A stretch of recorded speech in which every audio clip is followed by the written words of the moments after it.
Guys, yan. Ginisa na natin guys ang bawang sibuyas. Susunod na natin guys ang ating kalabasa at sitaw. Yan. Isa natin guys ang ating gulay.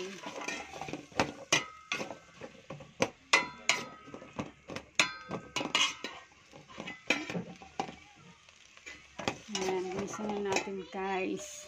Lagay na rin natin guys ang ating siling haba. Ayan.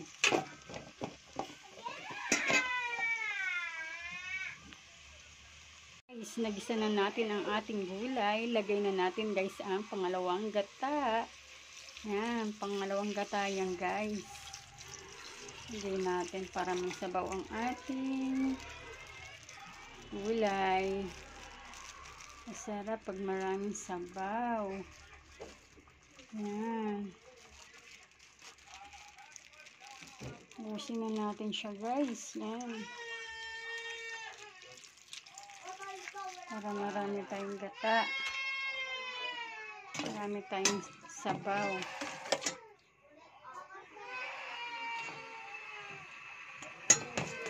Yan. Antayin lang natin yan guys. Kumulo. Nang kumulo, saka natin ilalagay ang ating ibang ingredient na gulay. Ayan. Guys, kumukulo na ang ating gulay.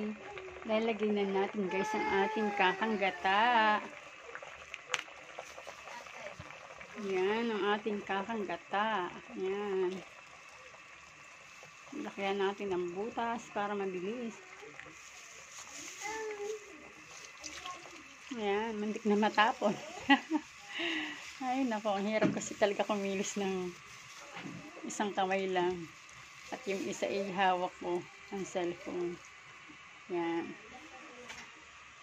Yan, nilagay na natin guys ang ating kakang gata.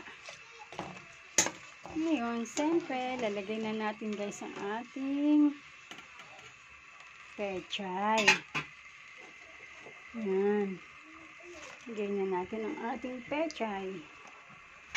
Para yan siya guys. Maraming gulay. Yan.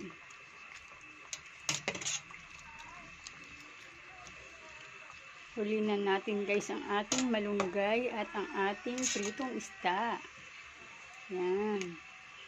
Pakuluin na natin siya guys hanggang medyo ano na siya, lapik na siya. Kasi sarap. Meron ng lasa ang ating ulam. Tinimplahan na natin guys.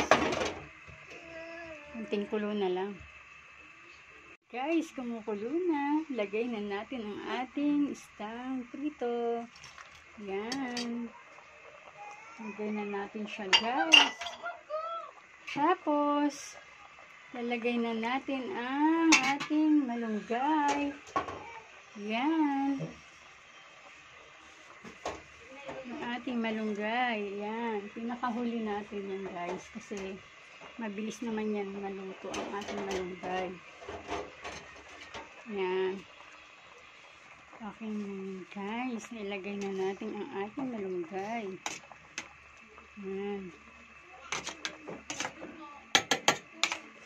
Papakuluin na lang natin siya guys para kumukulo na. Luto na ang ating malunggay. Yan.